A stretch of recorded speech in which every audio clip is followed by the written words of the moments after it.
Hello, and thanks for choosing Conservative Stream as your source for political talk radio.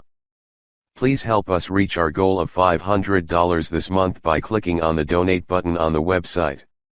Thank you for your support. Enjoy the podcast.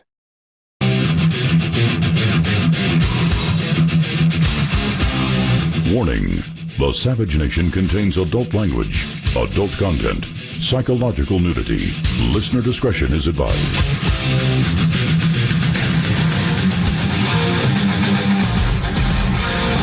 And now, America's most exciting radio talk show, The Savage Nation, home of borders, language, culture. And here he is, author of A Savage Life, Michael Savage.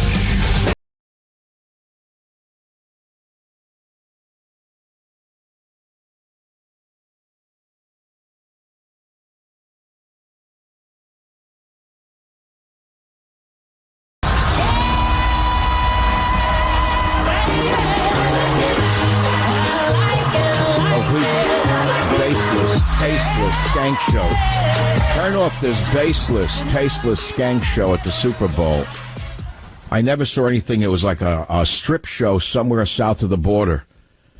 You know, we've gone from a wardrobe malfunction at a show there to a halftime malfunction. But I have to interrupt this show for a very significant announcement on the Savage Nation. It's just been announced minutes before the show began that a giant in the field of talk radio, Rush Limbaugh, has revealed that he is suffering from a late stage of lung cancer. And all I can say is I wish Rush a painless recovery, and I want to thank him for opening the door to so many in the talk radio world, and for all he has done, by the way, for President Trump. Rush Limbaugh reveals lung cancer. It's on the top of the Drudge Report. It was only announced moments ago that he has been diagnosed with advanced lung cancer. He announced it on his show just at the end of the show, and he said he will not be on the air for some days due to treatment. I can relate to that. Now, I don't know the man personally. I never had a bad feeling about him. I mean, I'm not a great fan of his show, but I think he's a nice person by what I've seen. And I do wish Rush Limbaugh, from Michael Savage, a painless recovery. And I want to thank him for opening the door to so many in talk radio. Terrible illness, by the way. Just terrible. Terrible. One of the worst. It's a death sentence is what it is. I mean, we hope it isn't, but what do you want me to say? Now, I got thrown off track by this because I wasn't going to talk about it. I didn't know about it. I was going to ask you, do you really care about the Iowa caucuses and what they indicate? I don't. I was going to ask you, do you think Bloomberg can beat Trump? I'm starting to wonder. Another big question, by the way. I was going to comment on the Super Bowl. I was going to ask you, were you as offended as I by the graceless, baseless, tasteless skank show at the Super Bowl halftime? I was going to talk about the coronavirus. It may have originated in a Chinese biowarfare lab, by the way. That's a rumor that started as a conspiracy theory, but is now starting to have some legs in some legitimate circles. And by the way, did this halftime show by these skanks advance or retard female equality? You know what I think about it. After all these years of advancing females in American society, you have this low-class trash rubbing up against poles and rubbing their crotches in front of the world, and I'm supposed to sit here and say, that's entertainment? I'd like to talk about that for a minute because it's not entertainment to me. It's a bad softcore porno show. And all I can say is this. One of the producers is part of the team that sat during the national anthem, that piece of garbage. He doesn't make enough money in this country. He has to sit down like he's bigger than the country. That, you know, if you sow the wind, you will reap the whirlwind, Mr. Ex-Crack Dealer. If you sow the wind, you will reap the whirlwind, Mr. Crack Dealer. What did I want to say to you about that show there? Oh, by the way, later on in this show, in the next hour, I have a really, as Ed Sullivan would say, a really, really big show. We have a great guest, one of our biggest, David Mamet, the great writer, screenwriter, novelist. He'll be with us on the Savage Nation in the next hour. Can't wait to do that one. He is a a man who's a Pulitzer Prize-winning playwright, Oscar-nominated screenwriter, and he's been roundly criticized because he likes Donald Trump. He says the left's reaction to Donald Trump is psychotic. Now, this man is a great literary figure. Can you imagine what's going on in Hollywood? A man is a screenwriter, says a thing like that. Could you imagine what Katzenberg, Matzenberg, and Ratzenberg are trying to do to him? I can just imagine. Everybody's eyes were glued to the Super Bowl yesterday, including my own. I turned off the sound during the halftime show because I didn't want to hear I don't like cacophony. I can't stand it. I love music. I hate cacophony. That was not music. It was garbage. And I grew up on Latin music, classical music, jazz music, so I know music. I know Latin music. That was not Latin music. That was bad burlesque of some kind. What was the big takeaway? Were you offended at this graceless, baseless, tasteless skank show? Or am I just being a prude? 54 years ago in the first Super Bowl, a college marching band and a high school drill team was the halftime show. Look how far we have fallen in our culture. We've gone from a high school drill team to a team that looks like it got drilled in high school. But that was a different time, a different generation, represented by people who loved America, not like that skank crack dealer who sat there during the national anthem. This is a sport that everyone once loved. And I think it was embodied for almost the last time in a great role model named Joe Montana. Joe Montana is a true gentleman of sports, a role model. And to this day, he believes he's not bigger than the game itself, like many of the players do today. In a recent interview, Joe Montana was asked, does he go to the football games? And Joe said, everyone thinks about the past players, but we had our time in the limelight, said Joe Montana. People ask me, will you go to the parade? He says, why would I go ride in the parade? I've been there. Why celebrate me? They don't need us old guys there interfering. It's nice to have guys around in certain areas to help younger guys understand what it takes to win. But this has nothing to do with me. That's a sports figure. That's a role model. That's someone children should look up to. Not the garbage that marches around today. We went from that to a 49er quarterback here from San Francisco kneeling when the national anthem was played. That spoiled nobody. And yesterday, one of the producers of the halftime skank show would not stand for the national anthem. And during the halftime skank show, Jennifer Lopez is, quote, dancing in front of a just unfurled Puerto Rican flag. Why? You saw as part of the show some kids who looked like they might be in cages. Was this a passive-aggressive attack on the Trump administration? I couldn't believe what I was watching. Remember Janet Jackson's wardrobe malfunction a little over 15 years ago? Well, MTV produced that show, and they were fired after that. And the NFL then brought in great classic rock acts to perform at the halftime shows after the MTV debacle. They brought in Paul McCartney, the Rolling Stones, Prince, Tom Petty, and The Who. But then they began to slide back with people like Madonna, Beyonce, Katy Perry, on and on, until you got what you saw yesterday. And I ask you, is this sewer pipe of the NFL what is accepted by people now? Do you think this show advanced or set back the cause of female equality? Let's hope that I'm not alone in my analysis and that the NFL gets rid of this trash act and the producers and comes back to America and brings us something we could be proud to watch during the next NFL game or Super Bowl. I remember the NFL Super Bowl game, and where was it? Superdome, New Orleans, Super Bowl 47, February 3rd, 2013. I was on the air. I went there. My son got me some tickets. I've never been to one. I'm not a big sports fan, but I certainly appreciate fabulous athletes. The human form is astounding to me. To see young men in such a form of health doing things that the normal body could only dream of doing, almost flying. Beautiful to watch.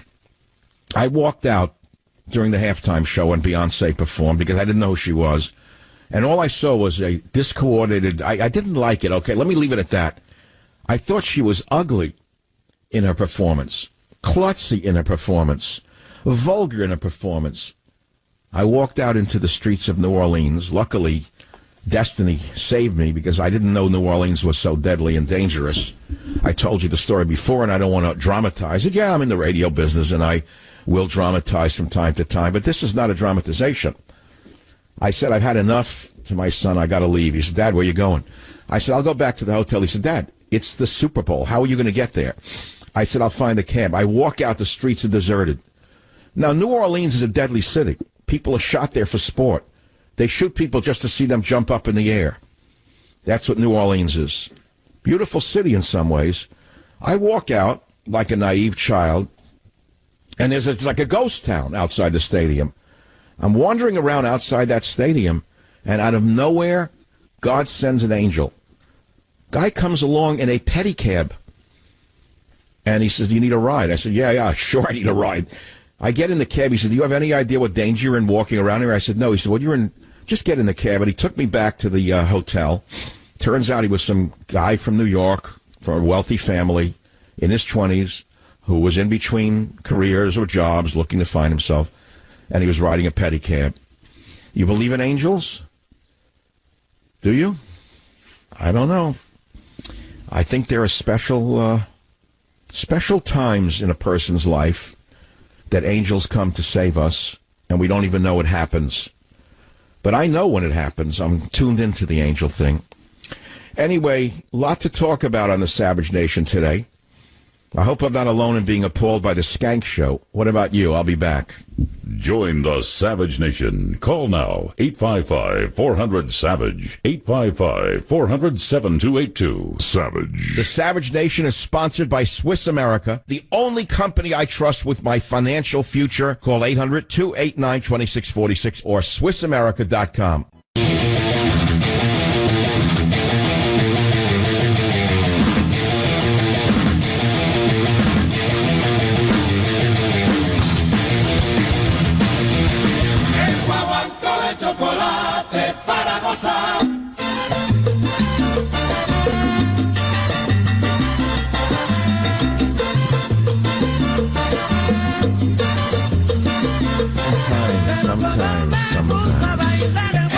Sometimes yours truly wishes he was a Panamanian conga player instead of a talk show host. But, you know, we take the fate that we are given, and I'm not complaining. So let's go to the business at hand here, which is joyless in a way. You think I just want to sit here and bash the Skank Show? But someone's got to stand up and say enough is enough. Who are these people? How did the filth from the gutter become so rich? How did the drug culture and the garbage of the earth get so much power that everywhere you turn you see the same thing? The tattoos, the filth, the pornography they push. And you're supposed to sit there and not say a word because they'll call you a racist? You know what I like to say to them? I'll tell you what a racist is the filth you put out. That's the worst racist crap I've ever seen. I don't know how a middle-class Hispanic or a middle-class family-oriented black person could not agree with me. It's filth. It's ghetto trash. Offensive. You wanted your 5-year-old daughter to watch that trash rubbing up against the pole? The sewer pipe that the NFL has become wasn't bad enough with that Colin Kaepernick with the knee? Now we have a crack dealer producing a show, making us watch pornography? And I'll ask you the fundamental question. Did this show advance or set back the cause of female equality? Where are the lesbian feminists on this? They should all agree with me, but not one word, no, because I'm Mr. Conservative. They don't agree with me. It has to come from an approved personage. Oh, man. What a world this is. You know, it's not the answer that enlightens us, but the question. Ionesco said that, the great playwright. Great, great statement. The godfather of the theater of the absurd. Eugene Ionesco. That's who I grew up on. I didn't grow up on Beyonce. I didn't grow up on Jay-Z with tattoos on his schmendrick. No, my friends, I did grow up in the theater of the absurd, and I'll tell you, America's become the true theater of the absurd right now. when such trash has so much power in this country that advertisers trip on themselves to give this garbage money that they never could dream of. And then the rest of us have to sit there and not say a word with our lips sealed shut for fear they'll call you a racist. When the hell are you going to finally speak up with your pocketbook? Just stop turning on these shows. I never saw anything like it. And what the hell was that Puerto Rican flag doing up there? I don't live in Puerto Rico, do you? Could you imagine if someone, let's say an Israeli soccer star, put up an Israeli flag? You wouldn't like that, would you? French flag, Greek flag. What was the Puerto Rican flag there for? To remind us that Jennifer Lopez is from Puerto Rico? Good for her! And what does that have to do with the Super Bowl? That's the only nationality we're allowed to see? The last I checked, Puerto Rico was a part of the United States of America. That's the last I checked. They got plenty of money flowing over there from us to keep them going. They complained Trump didn't send them aid. The aid was sitting there in a warehouse so the thieving bums who run the island nation there could rob it. Then all of a sudden they dummied up and shut their mouths. First, Trump wasn't sending enough aid to Puerto Rico after the hurricane. Where's the aid? Where's the aid? Occasional Cortex. Where's the aid to my people? Grew up in Westchester. But she's an indigenous Puerto Rican all of a sudden. An indigenous Puerto Rican from Westchester. Where's the aid? The racist Trump didn't send the aid. It was being hoarded in the warehouse by the thieves who run the country. That's all. It's like San Francisco. Have you seen the latest on the bid rigging scandal? No. You know why? Because there's no newspaper. Oh, man, you have no idea. The FBI has made that case so much bigger. There's not a mention of it in the San Francisco newspaper. You know, you may doubt some of the things I say, but don't doubt everything I say because it will leave you dumb, dumber than you already are. I have told you the reason the city has become a sewer, a cesspool, is because of corruption. How many years have I told you that? How many years have I told you San Francisco is the most corrupt city in the country, maybe the world? It's worse than most third world cities. They couldn't get away with this in Bangladesh, what they get away with here.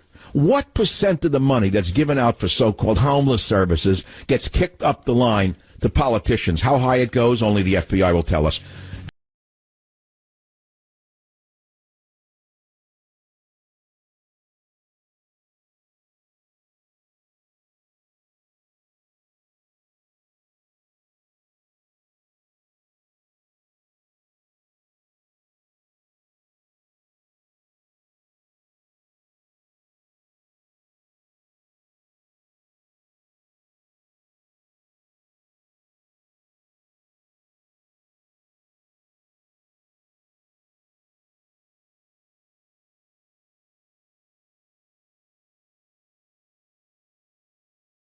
Back to Michael Savage on Talk Radio 560 KSMO.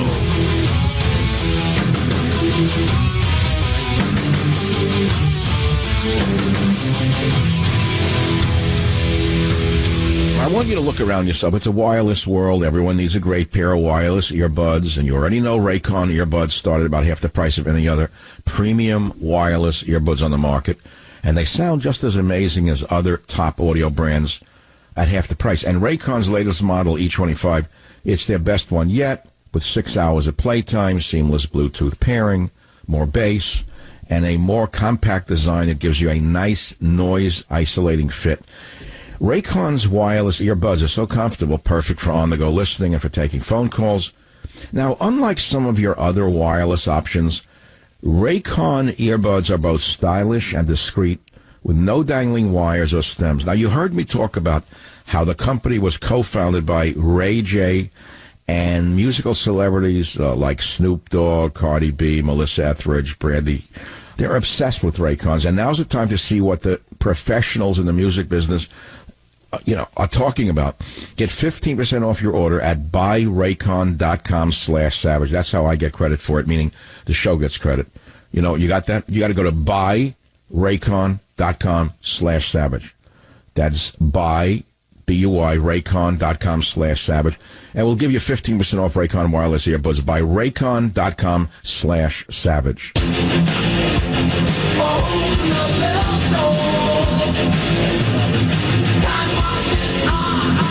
halftime marches. For whom the bell tolls. Bell tolls for thee. Bell tolls for thee. From a wardrobe malfunction to a halftime malfunction in just one generation. From a high school drill team to a team that looks like it got drilled in high school. Did this show advance or set the cause of female equality back 50 years? You know my opinion, don't you? It was sickening. Now, so I'm not a sports fan, but I love grace. I love grace. I love excellence in anything, and it's a national phenomenon. Moreover, a family member of mine was there in a very, very great spot in Miami, texting me from the game. So I was watching it, I was like part of it, being there with the family member. Now, I'm going to tell you something. I'm going to try and keep it as generic as I can. Somewhere around the halftime mark, when I turned the sound off to watch, was shocked that this third world burlesque from Guadalajara was being played on international TV. I get a text that we're trying to reach you here at the stadium. Somebody wants to say hello to you. So, okay, I FaceTime, and there's, I can say this because I don't think they would hide it. There's Kimberly Guilfoyle, Don Jr., my family member, some other people from the administration in a box way up there, and they're saying, the president loves you, Savage, blah, blah. It was amazing. Now, I'm sitting alone. Imagine this. It's dark already here. I'm sitting alone here in a room watching the NFL game. I turned off the sound for the Skank Show, and I was like, oh, my God, like, the president loves you, this and that.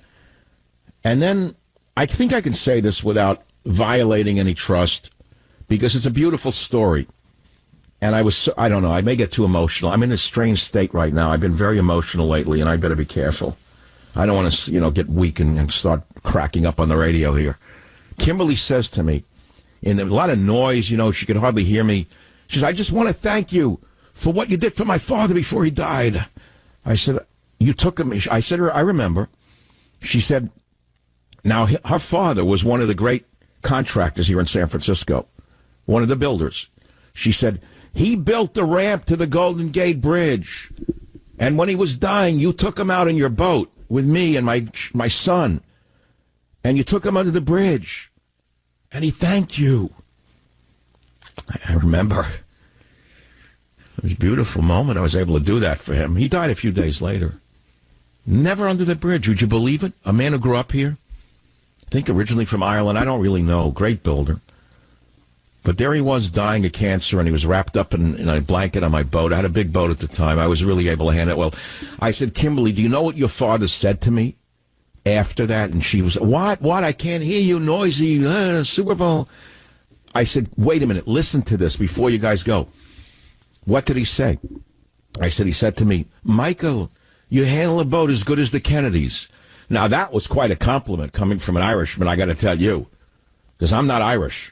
But I'm a man. So that was quite a something. I sold that boat years later, but I did handle that thing beautifully. It was a 59-foot Grand Banks. I love that boat to this day. I dream of it to this day. I dream it's sitting in a dock. Do you ever sell a car you dream about years later? I dream I own that boat. It's still sitting somewhere in a under something, a shed, waiting for me, and it hasn't been washed or waxed in years. And I go up there and I start the engines up. And it's like this dream comes back over and over again. My GB59. Big 1,000-horsepower cat engines on it. Wow, did I love that thing. It just got to be too much to handle. You can't get people to take care of boats in the Bay Area. It's filled with the worst boat maintenance in the entire world. If it was Florida, you can get people who would love to do the work. Here, you got a bunch of snot noses. Everyone's a big shot. Everyone thinks they're Einstein. Either to wax a boat or touch a thing. Everyone's a specialist. You know what? Good luck to you. You're not going to get my business. I sold the thing. I couldn't take these people here in the boat maintenance business. What a bunch of schmucks. Any other city in the country, they thank you for the work. Here, they do you a favor. Half the idiots are incompetent anyway. They break things instead of fixing them. I got rid of the thing. So that was quite an experience for me. But let's get back to the issue at hand. There's a lot of issues at hand. And again, if you just tuned in, David Mamet, the Pulitzer Prize-winning playwright, screenwriter, novelist, will be with us on the Savage Nation in the next hour. He has a new book out called The Diary of a Porn Star by Priscilla Riston Ranger. I don't even know what it's about. I haven't seen it. A new play. And big conservative, likes Trump, so they're hating him in Hollywood. It's amazing to me how bigoted they are, how closed-minded, how just closed-minded they are. So when he's on the show, we're going to talk about, I want to ask him what his influences were. I'm going to talk about my influences as a writer, Eugene O'Neill, Eugene Ionesco. He may not, I don't know if he knows me or my show. I guess he does, but I certainly look forward to the conversation. What do you think about the Super Bowl? Were you as repulsed as I was, or am I alone? And I'm not an evangelical. I love evangelical. I'm not a religious guy. But I know class. That was not class, and it was talentless, by the way. Just jumping around and gyrating and rubbing your crotch against the pole or rubbing yourself, to me, is disgusting. Low-class garbage. And it was produced by people who wouldn't even get up for the national anthem. New low. Just a new low. Just a new low, that's all. I hope they fire that group. So when I put this up yesterday, I said overpaid trash entertainers sitting during the national anthem. Those are two of those prizes. Then later I said halftime show looks like a bunch of low-grade skanks shaking their hips before a crowd of drunks. Is this really what America wants, or what the vermin of Hollywood produce? Did I get responses to that? Most were agreeing with me, but a lot of you, if you're even listening, you probably don't even listen, were supporting the skank show. That's the way the country is today. Filth, filth, filth. You know what I said to the filth when I took time to answer them? Get married, live with a woman, raise children for 5 years, then get back to me and tell me how you feel. Because until you have a child, and I don't mean just have sex, a dog could have sex. I knew a lot of people in North Beach, the poets. They all made believe they were fathers. They would impregnate a woman and never contribute 2 cents to the woman. There was one in particular, a real piece of garbage. The poor woman had to raise the child on her own. Not a father. A father stays with the wife. A father raises the child through thick and through thin. Not the trash that they have today. They run away. They want him. That's not a man. A man stays with a woman and raises a child with her. That's a man. That's what you do. That's what you do in a normal society. You get married and you stay with the family. That's what you do. That's it. That's what you do.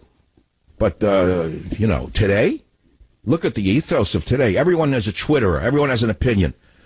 Say, it's a great show, very sexy. Who do you think's setting stuff like that? They're not married men with children. Because until you have a child and you raise that child and you don't want that child subjected to pornography on a national venue like that, you have no opinion whatsoever as far as I am concerned. Your opinion is worthless. Did I make my point clear? But I want to know what your point is. I got up at 4:30 today. I couldn't even wait for today's show because I had food poisoning. I would have been with you on Friday. As you know, I am going through a little recovery from something that happened to me in December. I didn't milk it. I didn't tell you about it. I'm not going to tell you the whole story. So I take a day here and a day there, and I was going to be on Friday. I got hit with a food poisoning 3:30 in the morning on Friday morning. I thought I was going to die. It was like a double-ender. Did you ever get hit with that? This was a nightmare. I think I know where I got it. One of my favorite, I shouldn't even say. I guess I'm not sure whether it was a restaurant I frequent here in Marin County that someone didn't wash their hands thoroughly. Oh, if you only knew the hygiene in these places. But I could see the faces on a lot of the workers, how they hate, the hatred for the customers. I wouldn't doubt that they gave it a little taint. They know who I am. They could have given it a taint job. The flatbread could have gotten a little addition without my knowing it. They could have added something to the flatbread before serving it. If you get the drift. You don't know. You take your life in your hands. I mean, I come from an immigrant family that would never eat in restaurants. They didn't trust them. They'd say, what, are you crazy? You're dirty. They do it then. I come from immigrant people who would go pick the chicken out in a chicken slaughterhouse to make sure it was the healthiest chicken before they had the head cut off. They buy a packaged thing in plastic. They chased the thing around, and it was horrible as a kid to watch. I remember to this day a Wurtsboro somewhere. Straw everywhere, chickens screaming, Jewish butchers chasing them with knives with blood all over their faces and blood all over the aprons. It was like a slaughterhouse. My I don't know, aunt, I want that one. The healthiest chicken they pick. No, they're going to pick a sick chicken laying in the hay. What would you pick if you were going to pick a chicken? You'd pick one laying in the hay? Oh, let's take it home and heal it. Let's take it to animal care. Nobody would buy a chicken laying around in the dirt. They know it's got a disease. They pick the chicken that's running around like an NFL player there. So I pick that one, the one that's running the most. And then the guy would go grab it by the neck, cut the head off. And then the horrible thing to a little kid is the chicken running around with the blood spurting out. I couldn't believe it. Was like appalling.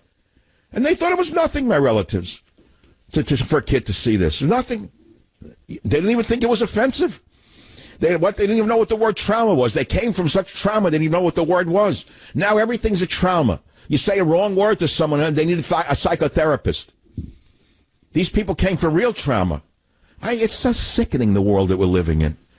If I could go into this, the stupidity of our society because of the snowflakes, what they've done to this country, this left-wing psychosis, when is this going to end? When does this end, this absurdity about sensitivity to a word? You know what real trauma is? Have you ever seen a real trauma injury in an emergency room? Ask an ER doctor what a real trauma is. Or go and visit a ward where soldiers are recovering from a wound inflicted upon them by the practitioners of the religion of peace. Then you'll know what a trauma is, not what someone said to you in college, you idiot, you. Join the Savage Nation. Call now, 855-400-SAVAGE, 855-400-7282. Savage. The Savage Nation is sponsored by Swiss America, the only company I trust with my financial future. Call 800-289-2646 or SwissAmerica.com.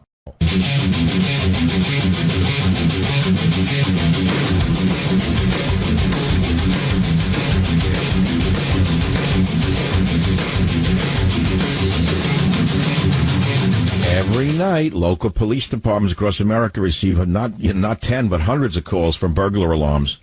And now, most of the time, they have no idea whether the alarm is real. And the alarm company can tell them is what? The motion sensor went off? That's why Simply Safe Home Security is so important, because it's different. Because if there's a break-in, Simply Safe uses real video evidence to give police an eyewitness account of the crime. That means police dispatch up to 350% faster than for a normal burglar alarm. You get comprehensive protection for your entire home, plus Simply Safe protects your home from fires, water damage, carbon monoxide poisoning. That's a big one. You get 24/7 monitoring by live security pros. You can set up your system yourself. No tools needed. Or Simply Safe can do it for you. It's only 50 cents a day, no contracts. It's really the best system, lowest price. Go to simplysafesavage.com. You'll get free shipping and a 60-day risk-free trial. Please go now. Be sure you go to simplysafesavage.com. So they know our show sent you. That's simplysafesavage.com. Thank you. You will thank me. Well, where do we go now? Am I the only one who was offended by the skank show? Alabama, Christy, line 1. How did that skank show affect you and your family? Michael, we turned it off. It was just so disgusting. Well, it's as simple as that. You turned it off. How do they let such gutter trash produce shows like this for an international venue such as the Super Bowl? Sex sales. I guess that's all. Well, okay, next question. How is it these big advertisers who will not advertise on my show or any conservative radio show will advertise on a gutter rat show like that? It blows my mind, but I have to... Do you know that I do not have one car advertiser on this show? Because they're afraid of being attacked by the Media Matters people who lie about me, or attacked by the left. Do you have any idea what kind of garbage that you have to put up with in this business because you're not a left-wing communist? I was appalled by it, but this goes to a much bigger issue of why do advertisers line up to support pornography who will not support clean, wholesome shows like this one? Can you explain that one to me? I can. Take a look who's running the advertising industry. Okay, they're cousins to the entertainment industry, one and the same. Think Harvey Weinstein if you don't know the answer to the question.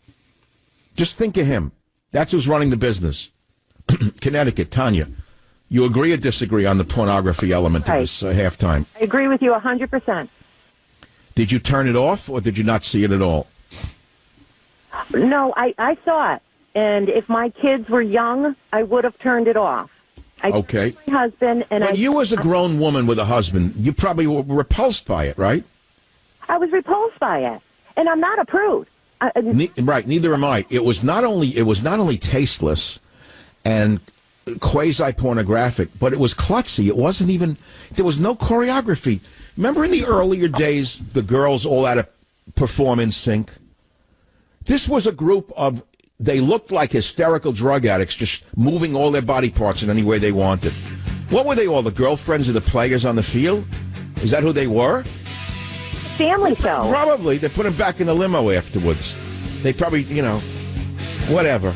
I don't care what they did. It was tasteless, classless, and baseless, and it's time for the NFL to get its act together if they want an act at all. I'm Michael Savage. Stay with me. I'll be back. Join the Savage Nation. Call now, 855-400-SAVAGE, 855-400-7282.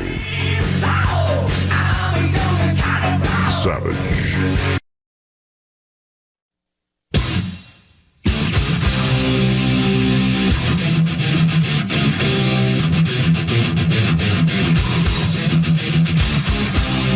Warning. The Savage Nation contains adult language, adult content, psychological nudity. Listener discretion is advised.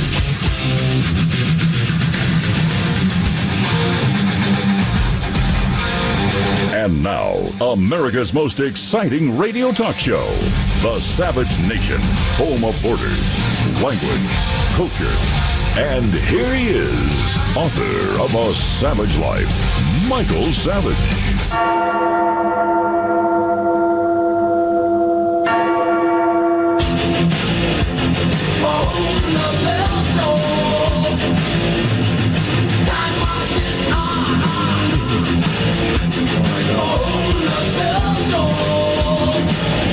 Thank God every day that I get up. That's all.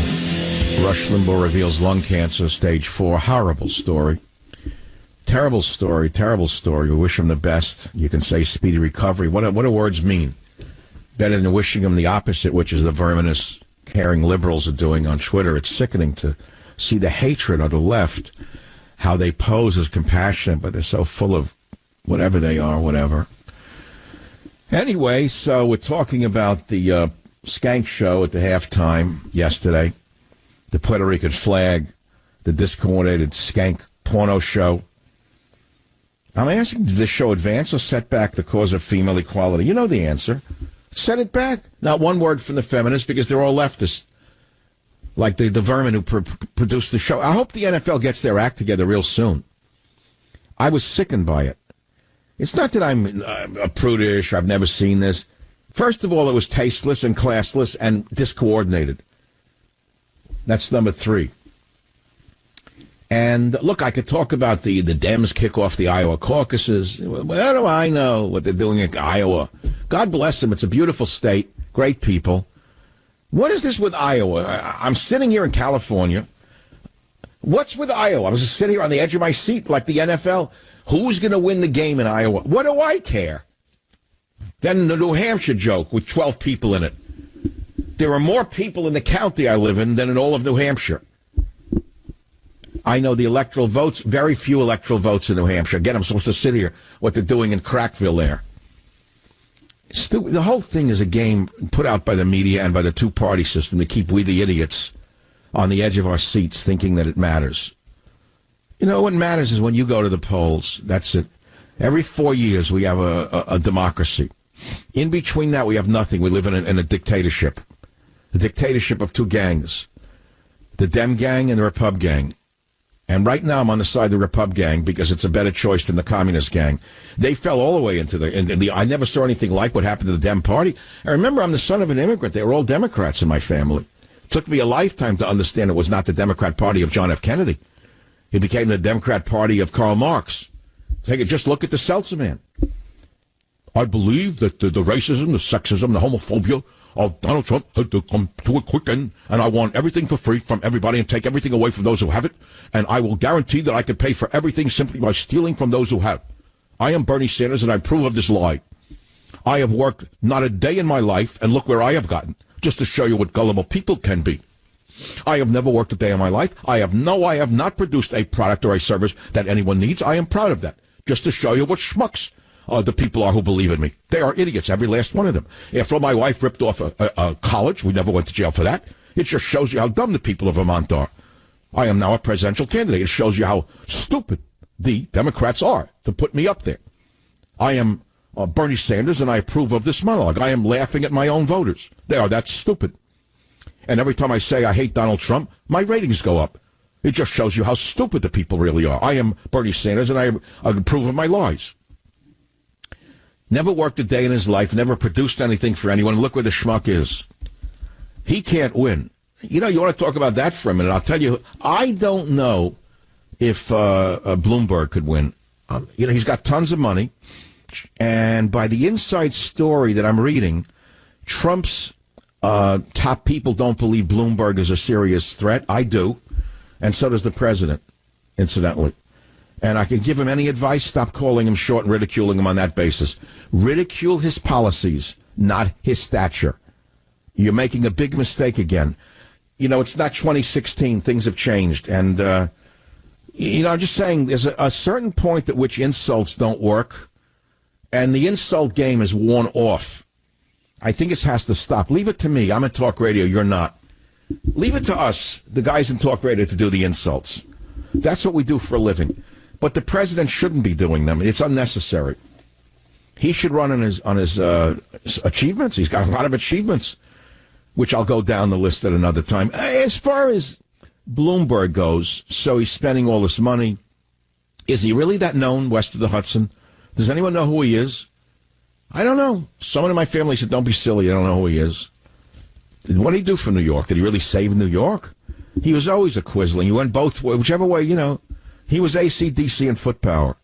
Whichever way the wind blew, that's Bloomberg. Machiavellian, opportunistic. Bloomberg is like an opportunistic infection. Whichever way the wind blows, that's the way he goes. Look, businessman, yes, very smart. Now, here's where Trump is vulnerable, to be very blunt. See, Bloomberg built a business, and his fortune is, $50 billion? It's a legitimate business that he built. And that's a very good selling point. And as such, he will not wreck the economy. He will not tax the rich to any extent because he's one of the rich. He'll tax the stock market, like he says, but he's not going to destroy the economy like moron Sanders would, because Sanders never built anything. He doesn't understand the first things about economics. Bloomberg does, so there's a vulnerability there. And, frankly, if Bloomberg gets up head-to-head with Trump, he could say a few things that could do a lot of damage. And I won't give him any ammo on the show right now. I don't intend to give him any ammo at all. But no, I wouldn't dismiss him so fast. A leftist? Yes. Communist? No. A Machiavellian leftist, very dangerous. Maybe Bloomberg is on the order of an American Macron, like I'm the inside banking class type of guy. Watch out there. Watch out. You keep calling him short, you're not going to win. You better start dealing with his actual policies. What did he do as mayor? How did he fail as mayor? Dig up some information on him in his business dealings. But watch out. Don't just say he's short. That's not going to work. He has no control over how he was born. He has control over what he did in his life. You understand that? Okay, that's all. So we're talking about the halftime show. David Mamet will be with us in the next half an hour. Actually, I've been looking forward. Maybe that's why I couldn't sleep. I don't know, because I really want to do this interview. But I think most of you want to talk about the graceless, baseless, tasteless skank show at the Super Bowl and how it affected female equality. I haven't talked about the coronavirus. I think we should talk about it for a minute, too. It's a big growing threat, right? And we shouldn't brush it aside. Yes, I was the first in the media to say close the borders. I said stop the travel. I was saying that people were calling me every name under the sun, but it's my field. I know a lot about epidemiology. It was common sense. I taught you about the history of epidemiology. I taught you about diphtheria. I taught you about Dr. Snow in London, how he found the source of the infection and closed down the pump, stopped the epidemic. I said stop the travelers from China. And the CDC, it's a huge bureaucracy. It's like a universe unto itself. Dragged their heels. They're finally doing the right thing. And if I told you that my influence over this issue had something to do with what's being done, don't be surprised if that is the truth, because it is. Who else was speaking out against about the open travel and not letting them in? Nobody but me. So, I have expertise and common sense, and I know the history of epidemiology. So they were hearing, they listen every day, and they're doing it. They're doing the right thing. The CDC is actually finally doing the right thing. It's not that they were incapable of it. You got a lot of brilliant people in there, but it's a bureaucracy. Their hands were tied. What, do you think I was the only one who saw this? Their hands were tied by the bureaucracy itself. They need to get a green light from someone on top. Whoever runs, who does the CDC report to? I don't know the exact chain of command, but it all goes up to the president at the end of the day. And Donald's a pretty smart guy when it comes to, he's a germaphobe, number one. And number two, he's smart.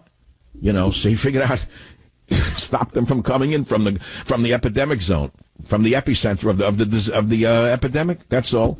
You'd have to be a genius to explain it to him. Okay, makes sense. Shut it down. So now the Chinese are screaming, how dare you cut down the travel? What's wrong with you? They're covering it up. You see them spraying the people with hoses on the runway? Wow. Now Beijing is accusing the USA of spreading panic. I got up so early, so like 4:30, I was really watching the commodities market. Actually, no, it was late at night last night. The commodities market opened in Asia. It was collapsing. Commodity prices. It's very interesting. Why did oil prices collapse in Asia? Because there's so many sick people in China that they're not going to be able to move around as much and buy as many things. So there's not a need for as much oil. Could you believe how sensitive this is to that? It's actually good for the earth and good for the animals. They'll stop slaughtering everything that walks and breathes and flies for 2 seconds. Everything walks, breathes, and flies, they grab and they crush and kill and sell. Maybe the animals will get a breather for a while. They'll stop slaughtering animals because they won't be able to afford it. They'll be busy worrying about dying. They won't buy a tusk to turn into a carving. Maybe the poor hippos will have a chance to live another week. It's a crazy world how things work. It's like a spider web. You touch the web here and over there it moves. There's always what is good luck, what is bad luck in this world. Now, don't misinterpret me again. I didn't say it's good luck to have the disease. I didn't say that. But listen to what I did say in the bigger picture. Try not to be an idiot. Make believe you don't work for Media Matters and report to George Soros. So, Iowa caucuses, Limbaugh. By the way, this Limbaugh story is a very big story for the whole media, and his influence is enormous. You could not say, you can't say he's the godfather of talk radio. He isn't. But he was a man who opened the door to many people. I would say, including myself. I came along in 94. He had started in 88. And I would be a fool not to say he didn't have an influence on my show. He did.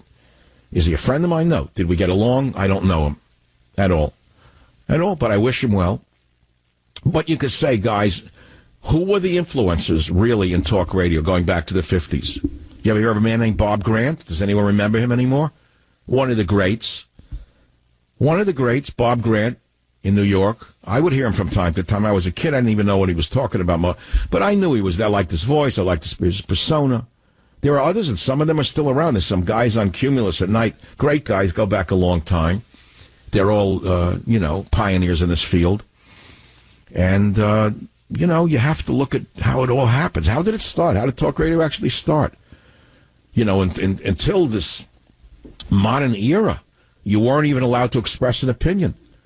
And then they got rid of that whole control thing, the fairness doctrine, so to speak. Once they broke the fairness doctrine, people were able to say what they believed. Pelosi wanted to put it back. Feinstein wanted to put it back. They were actively lobbying for it, but so were some of the Republicans. I talked about them. They didn't want freedom of speech. Anyway, so here we are. Look what's going on. Really, a lot of stuff is happening all at once. This is it's like a tectonic plate is shifting in the media right now. There's a tectonic plate moving under the surface of not only radio, but the media. The media landscape is changing so fast. The news cycle is so quick. The viciousness has never been at this level. The access of some of the stupidest people on earth to Twitter, illiterate people who have no brains, no education, are able to equate themselves with some of the giants of their time simply because they can write 6 words. Then it does tie into the Super Bowl. How else could people with such low talent and such pornographic level rise to that level other than a society that's been broken? What is the motto of my show? Borders, language, culture. That's culture to you? That's your idea of culture? A bunch of skanks gyrating in front of a pole? That's how far we've fallen? So, it all ties in a strange way to the collapse of the media, in a strange way, that this could pass for an entertainment, a family entertainment. But look who it follows. It follows on the heels of Adam Schiff and Nadler. Would you ever think a man like Nadler could reach that level of national prominence? Tell me, honestly. Put aside what you think of Trump. Could you believe that a ticket fixer from Brooklyn like that, a night school lawyer, by the way, the lowest of the low, the boys who could not get into law school would go to night school, the ones that had like gravy on their suits? I don't want to talk about him being fat with the waist up to the breast. Okay, fine. But you could see the tuna stain on in the subway, schlepping at night with the paper bag. Okay, it's a compelling story. That becomes an impeachment star?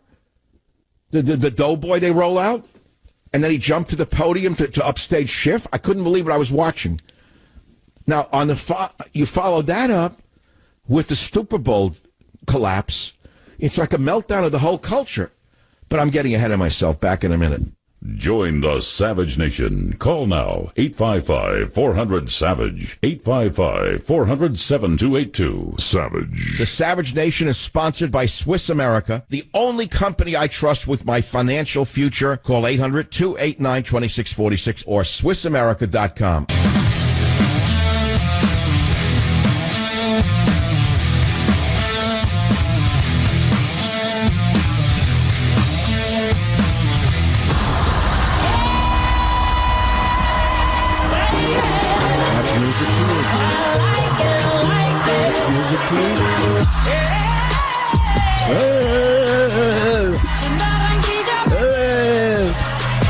Like a spastic. Then rub against the pole.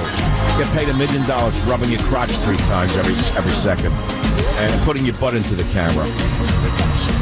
I'm sorry it came right out of the ghetto. It's trash. It's trash. It's filth and discoordinated dreck. And if no one says it, they're going to get worse and worse and worse. It's like not standing up to Kaepernick when he did the knee. It's because many of you stopped watching the NFL. They got the message, and they stopped it. They told the players, get in line. This is a business, and you're driving fans away. Unless you express your contempt for this low-class trash show that they performed yesterday at the Super Bowl, you're going to get it. It's going to get worse. You want to keep going to that parade? They used to have a college marching band, a high school drill team at the Super Bowl. Look what they've degenerated to. And what's with the Puerto Rican flag? What was that doing there for? Oh, because one of them's from Puerto Rico? So what, if one of the singers was from Romania, we should have a Romanian flag? This is, I'm sorry, not borders, language, culture. It's not a family. It's not a national unity.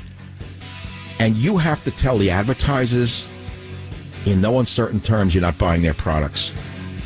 They're all very skittish about that.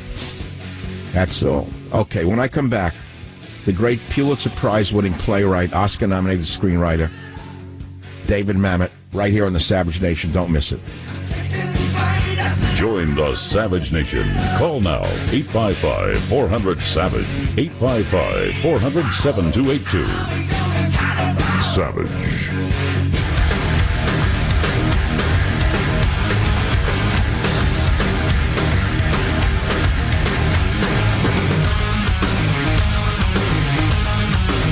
Welcome back to the Savage Nation. We have a great guest on right now. Not normal fare for talk radio, especially in times like these. But there's a political overtone to David Mamet, Pulitzer Prize-winning author, playwright, screenwriter, you name it. And he joins us with his new book, What's Going On in the World of Politics. I saw interviews going back to the Village Voice in 2008.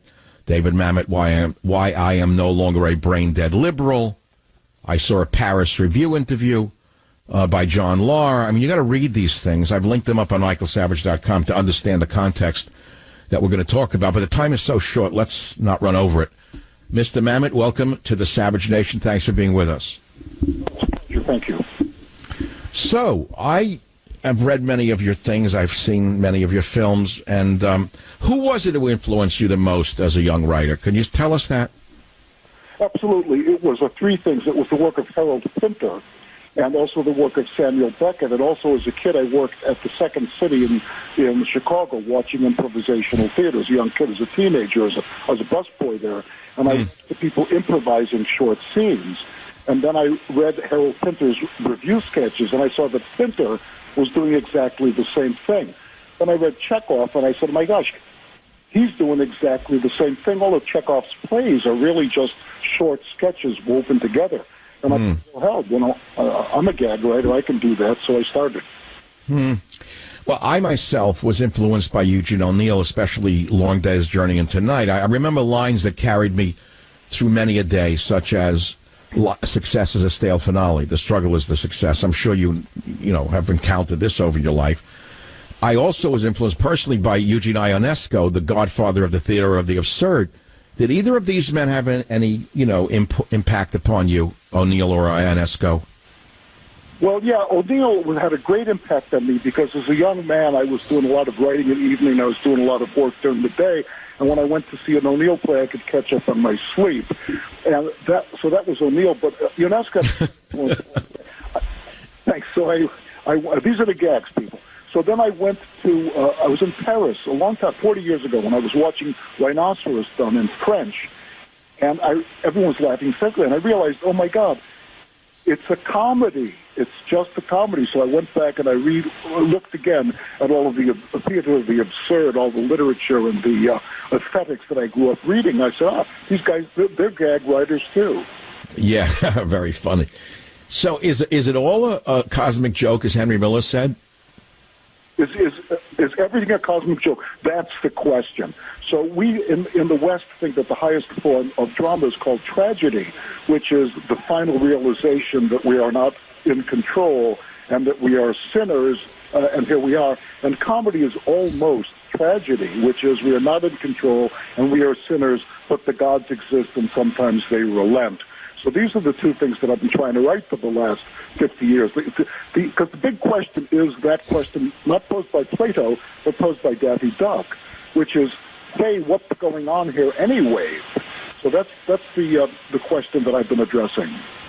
Well, you have a new book out entitled The Diary of a Porn Star by Priscilla Wriston Ranger. What is that about? Well, I was looking at Stormy Daniels, and I was thinking all that circus, and I was thinking, I wonder what a porn star does when she's not doing porn films. So I put this imaginary character in the book is a joke. There's nothing pornographic in it. Where she's talking about she worked for the United States Forest Service, lectured at the Naval War College, and fishing with Shimon Peres. Oh God! I've got to get that book. I can't wait to read that book. But look, you become even more controversial than you've ever been because I didn't want to drag it into politics, but maybe you wouldn't mind. You came out saying Trump's not such a bad guy, right? Well, I mean, I've done some business with him personally, and I don't think he's a bad guy. More importantly, he's a great president. I think and he's reminded us, as any sui generis, as any person that comes out of left field, he reminds us what it's all about. And I think of what it was Bobby Jones said when he saw Arnold Palmer play golf. He says he plays a game with which I am unfamiliar. So he comes out of left field, and he spent his life hobbing and nobbing with politics, buying and selling politicians, dealing with the mob, dealing with the unions, dealing with contractors all day long. Yeah, well, it's kind of no different than dealing with Nancy Pelosi and the Democrat mob, is it? So, look, you've been tirelessly lambasted for this, and I don't know, how does it work in Hollywood that you support the people they hate the most? What are they doing to you? Well, I've been basically blacklisted by the media of the left, and I don't exist to them anymore. The Stalinist method. You don't exist. I get it. The Stalinist methodology. Yeah, okay. You got to be known by your enemies as well as your friends. And as far as Hollywood goes, I wrote many movies and TV shows for a number of years, and I'm kind of getting too old to do that anyway. So I'm just going to sit in my garden and smell the flowers and write write plays and books for a while. But the terrible thing in Hollywood is that anyone who is a conservative and is what we say below the line, that is, they're not a featured player or featured producer or writer, they have to keep mum because when they open their mouths, they lose their career. And that's the saddest thing I ever saw. Well, of course, it goes to the whole issue of freedom of speech is what writers are all about. And how can you have an open theater, an open movie, an open play without freedom of speech and freedom of thought? So obviously, as one of the leaders in your field, you must be feeling this terribly. But you're not the only conservative in Hollywood. You know, you look at a guy who plays on the Ray Donovan show, and do you know him at all? The great actor. Who are we talking about? No, not Schreiber. The guy, John Voight. John Voight. You know John? John's a very staunch Trump supporter and conservative. Oh, of course. I've known him for years. Yes, absolutely. Well, I became friendly with him because I have a home in the area I go to once in a while. Somehow he manages to survive. I wonder how that works. I don't know how it works at all in that world. I don't know how they haven't thrown him off the stage. Well, these are the people who he's above the line. He's a featured player, and he's got enough clout. Listen, there's an old Hollywood gag that Samuel Goldwyn, who ran Goldwyn Studios, Metro Goldwyn, said of somebody, throw that son of a gun out of my office, and I never want to see him again unless I need him. Oh, yeah, that sounds like Hollywood. But look, you're surviving. You have a new book. You're still doing screenplays, right? Yeah, I'm writing screenplays. I have a new book, The Diary of a Porn Star, great title, and I'm about to open a new play in Los Angeles this month. And I did a play with John Malkovich last summer on the West End in London about a bloated movie producer who's accused of sexual harassment. So I'm having a good deal of fun. Your play opens, it's called The Christopher Boys Communion, starring William H. Macy and Rebecca Pidgeon, scheduled to begin performances February 13 at the Odyssey Theater Ensemble in Los Angeles. That sounds fascinating. How does anyone get a ticket for that? Maybe I should come down there and go to that one. It's like next week. Yeah. Well, the way to do is, I think if you look up the Odyssey Theater, they have a website there, Odyssey Theater in Los Angeles. Great. We're having a lot of fun. Well, okay, if we can, Mr. Mamet, let's go back to your statement about Mr. Trump. You said you did business with him. Can you tell us what that was? Yeah, he called me up out of the blue a few years ago. It was in the 60s, before 16, and he had some idea about a couple of ideas that he wanted to do. So we kicked it around for a few hours, and like most things in show business, it petered out. It never came to anything, but I enjoyed talking with him. Yeah, he is that spontaneous, absolutely. When he offered me hot dogs on Air Force One in the Flying Oval Office, I saw who the man really was. It wasn't the first time I had met him. He's the opposite of what people say he is, absolutely the opposite. But that's typical of the left today. They actually reflect on him what they are themselves in so many ways, unfortunately. It's sad that Hollywood has not permitted itself to become a little more tolerant in a business that requires tremendous tolerance, isn't it? Well, if you look at Hollywood over the course of the last 100 years that it's been in operation, 100-plus years, basically what they're doing is they're selling popcorn, right? They want to put the tushies in the seats, and they make money off of selling the popcorn, and they're catering to the zeitgeist. I mean, Aeschylus and Plautus and Shakespeare do not write movies, and people don't go to the movies to see philosophy. They go to the movies to forget their troubles for an hour and a half. Yes, 100% right. I was looking at Ionesco again. I don't know if you liked him or not, Theater of the Absurd. And one of his lines was, ideologies separate us, dreams and anguish bring us together. I thought that was a great line. What do you think of that? Well, I think it's absolutely true because I wrote a play we did on Broadway a few years ago called November about a president of the United States, and his speechwriter is writing him a speech, and she says, people say we're a country divided, but we really aren't. She says, what we are is a democracy. That means that people have different goals, they have different aspirations, but we laugh at the same jokes.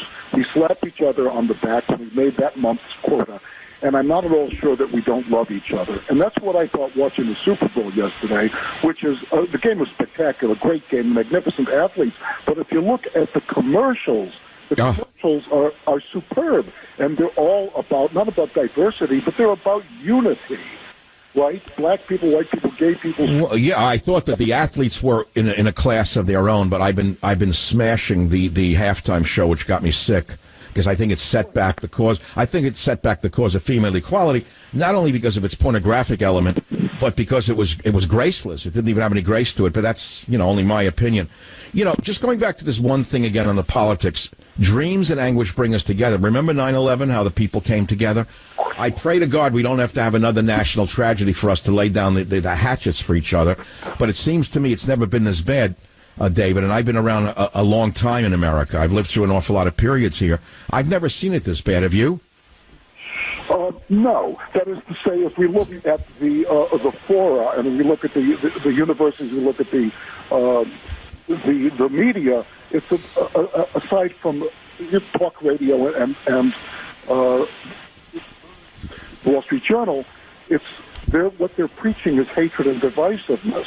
But if you actually go around the country, the country's doing great. People are getting along grandly. And yes. It's a shame that the terrible thing the left has done is that what it's imposed upon anyone who's not a conservative is it's my way or the highway. If you don't ascribe to everything that whoever has the microphone today says, you're gonna risk losing your career, your wife, your husband, your children, and your face in the community. And that's terrible, because the people on the left liberals can't allow themselves even to question. Because someone at a liberal dinner party who says, well, wait a second, on the other hand, that party's over. Unbelievable.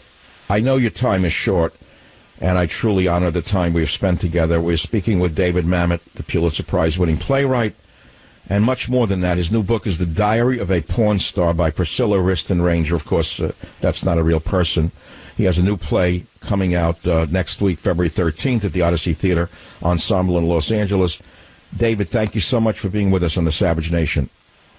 It's a great pleasure. Thanks for having me. Unbelievable, right? Short and sweet. There's so much more that I feel we could have talked about, but remember, we have a time constraint in talk radio. And if you have any comments to make about this discussion that I've just had, or you'd like to hear the whole thing, it will be on the podcast later today.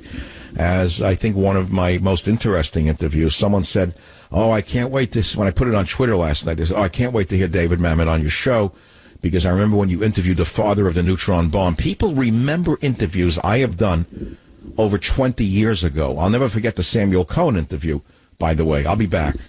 Join the Savage Nation. Call now, 855-400-SAVAGE, 855-400-7282. Savage. The Savage Nation is sponsored by Swiss America, the only company I trust with my financial future. Call 800-289-2646 or SwissAmerica.com.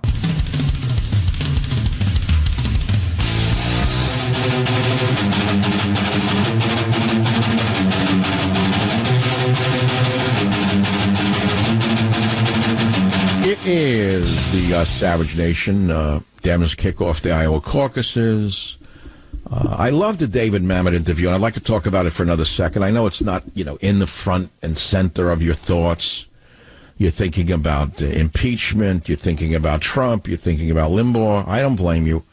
But let me just do a follow-through stroke on that interview, if I may, because I referenced an influence of mine when I was a young guy trying to be a writer. And I said I was influenced by Eugene O'Neill and Eugene Ionesco. And I asked David, did they influence you? And he very shrewdly said, oh, yes, when I was working all day long as a busboy, he said I would go to see Eugene O'Neill because that's when I got a chance to sleep. I caught it as a joke. It took me a few seconds to realize he was being sarcastic. But he really didn't say anything about Ionesco, and he's been forgotten. But he was very influential when I was younger.